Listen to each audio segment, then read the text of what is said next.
Hi guys, I'm back again with another reaction video, and today we're reacting to Arabic 101, and this is why is Allah always referred to as he and not she. I believe we've had a little information about this before. It was a talk from one of the mentors that we react to, like Ahmedida and Dr. Zakir Naik. I feel like one of those people, or one of them, told us a brief reason why, but we don't know the depth, so we're gonna check it out. But before we do start, don't forget to subscribe if you haven't already. Click that bell button to get notified whenever I do upload a video. Anyways guys, let's check this out. The greatest verse in the Quran Let me get my coffee. Ayatul Kursi, which is the verse of the throne, and it starts like this: Allahu la ilaha illa huwa al-hayyul qayyum. And this ayah, like thousands of other examples in the Quran, contains the pronoun huwa, which refers to Allah, may he be exalted. And generally, when referring to Allah, we also use the masculine pronoun, huwa. And when you even consider the translation of this verse and others like it, we see that it is translated into he. So now comes the question, why is Allah exclusively referred to using huwa, the Arabic masculine pronoun, rather than hiya or Huwa. she? Does that mean that masculinity is favored over femininity? And before we can answer these questions, it is important to know that Allah is neither male nor female, and there is no one or nothing like him. لَيْسَ كَمِثْلِهِ شَيْءٌ وَهُوَ السَّمِيعُ الْبَصِيرُ. So if he's neither male or female, why is he then specifically used? Why can't we just use she then? Well, first of all, as Muslims, we should know that we are not allowed to give any names or attributes to Allah, except for the ones that he had given himself in the Quran, or told us about them through his Prophet, peace and blessings be upon him. So, when Allah revealed the Quran, he chose to refer to himself using the pronoun he. Therefore, we are obliged to use the same pronoun to refer to Allah the same way he did. And we have no room for our own input in that matter. Okay. But then the question still remains. Is there a reason why Allah chose he rather than other pronouns to refer to himself? And the answer is yes, there is a reason. And the reason is purely linguistic. Okay. So what does that mean then? I'm intrigued. The Quran was revealed in Arabic and among Arabs. So it was important that the Quran agrees with how the Arabs speak, so that they can fully understand it and then be able to spread its message to all nations. So in order to understand why Allah chose he, we need to look at how Arabs actually used the masculine forms and what they used the word huwa for. Arabs use masculine forms in three situations.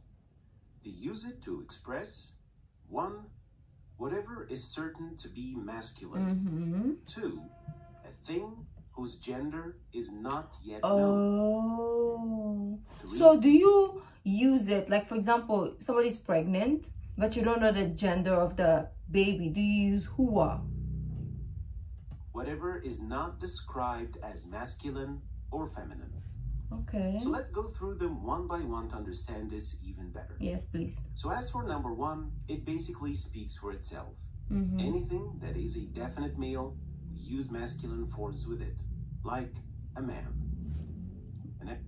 Is it pronounced differently? We use masculine forms with it, like a man. And as for number 2, we use masculine forms to refer to things that we don't know yet if they are masculine or feminine. So for example, if someone came knocking on your door, you want to ask who's knocking. In Arabic, you would say it like that. من الطارق. So the word al-tariq in this case is in the masculine form because this word means the man who knocks. And we use it since we don't know yet if the person waiting behind the door is a man or a woman. Yeah. That's why we did not say من الطارقة, which is the female version of the word, the woman who is knocking on the door. Okay. So, before knowing what is the gender of the person who's knocking, Arabs would use the masculine pronoun to refer to them. And they do that simply because the masculine form of a word is its origin. And to get the feminine version of the word, you will need to add something to the word, a suffix, so that it becomes female. So here we added ta' marbuta at the end of the word al-tariq to make it al-tariqa. And the same thing applies with so many other examples. That's why it is easier and more logical to use the source of the word, or in that case, the masculine form. And now, coming to the third point. Arabs also used masculine forms with what cannot be described as masculine or feminine. And since Allah is neither male or female, then Allah uses the language that Arabs would understand, and therefore, He refers to Himself using the masculine form. And also, when Allah refers to or talks about His angels, Allah also uses the masculine forms as well. Oh, I didn't know that. So, it is a misconception that in Arabic, the masculine form are only and exclusively referring to males. But in Arabic, masculine forms have far more functions than that. On the contrary, at least it's good to know this, like the foundation and why. Because when you go into reading or understanding the Quran, at least you have that question figured out, so you have that question answered. In Arabic, using feminine forms exclusively refers to females and nothing else. Oh, okay. So, when referring to a group of people, you can only use the feminine forms if they're all female. The entire group was 100%. So if there's like a group and there's one male, you have to use the masculine origin? I believe so, right? But let's hear. Maybe it'll let us know. Made up of females. But if there was even one single man in the group, there we go, you would have to use the masculine form, which is used to refer to both male and females. And that's why Allah also uses the same method in the Quran. Excuse me. Like what we see in Surah Al-Mu'minun. قَدْ أَفْلَحَ الْمُؤْمِنُونَ. The word Al-Mu'minun is in the masculine form, and it would be wrong to think that Allah is only talking to men. In fact, Allah is addressing all believers, male and female. So if you are wondering why Allah does not use the pronoun hiya or she to describe Himself, the answer would be because if Allah did, it would conclusively indicate that Allah, may He be exalted. Oh, that is an explanation that will make sense to the mass population. This, like, now that I know, and then he's telling me this now, it makes sense. Because if you talk about God in the feminine or the she form, that only talks about she, like just one gender, she, her, right? Feminine. But if it is a masculine, it could be a male, it could be an object, and it could be a female as well. So it's makes so much sense. Makes so much sense. Not object, it could be, yeah. does I have get a it. gender, while in fact No he does gender, yeah. not. That's why Allah rebuked those referring to angels as females. وَجَعَلُوا الْمَلَائِكَةَ الَّذِينَ هُمْ عِبَادُ الرَّحْمَنِ إِنَاثًا أَشَهِدُوا خَلْقَهُمْ سَتُكْتَبُ شَهَادَتُهُمْ وَيُسْأَلُونَ. So, since angels do not have a definite gender that we know of, we or anyone else are not allowed to specify their gender, which is what the disbelievers did when they called them or referred to them as females. Do we think angels are females? I mean, me, I'm questioning myself. Have I ever thought angels were girls? Or female, sorry. I don't think so. I've never thought about... I've always thought they're masculine. Not masculine, like muscles. No, I thought they were males, but I never thought they were females. Now that I think about it. I've never said, ooh, that angel is a she. I've always thought, oh, that's an angel, that's it. Like, I've never thought angel is she or he. Now that my mind is now like confused because, yeah, it's no, because like I'm trying to think now, how would I have identified an angel? Anyways, let's not go deep because my mind is like scrambled. And that's why it is a great sin to do so. Oh, okay, at least we Arabic know now, does not right? have a neutral pronoun. The Like masculine it? pronoun Yeah. will always be Okay. used, since it is the default. So, I'm guessing we don't have it, right? Because it is like unidentified. So we have she, he, and then it. So in Arabic, I'm guessing there's no neutral pronoun, which is an it.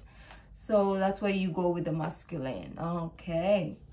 The masculine pronoun will always be used, since it is the default pronoun, which does not have to imply masculinity, while female pronouns like hiya or she in Arabic are used exclusively when the subject is female. Feminine. And by using it, you will always be specifying the gender of the subject. But hey, wait a minute. English does have the word it, There we which is the go. neutral pronoun. And now you might be thinking, well, why don't we just translate huwa, that refers to Allah, into it in English? But it is kind of like an object. I mean, sometimes we use it for like animals and babies, but it's kind of like degrading something. Depends how you use it, but I want to hear the explanation. Since huwa here does not refer to a masculine being. And the answer is, yes, it is true that English does have a neutral pronoun, which is it. But this neutral gendered pronoun is not to be used for beings possessing the attributes of knowledge, power, and will. Exactly. Let alone referring to the King of Kings. Exactly. In English, it would... It's kind of like a lower form, right, of someone. It's like an insult almost, so it's, yeah. To be a sign of disrespect. Exactly. To use the pronoun it in such a context.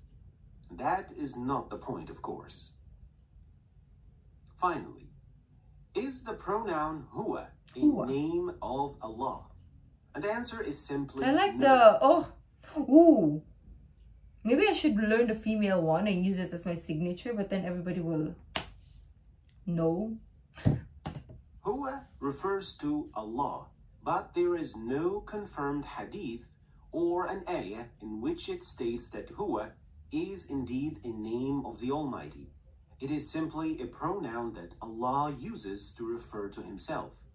Allah also uses in the Quran إنني أنا الله لا إله إلا أنا فاعبدني.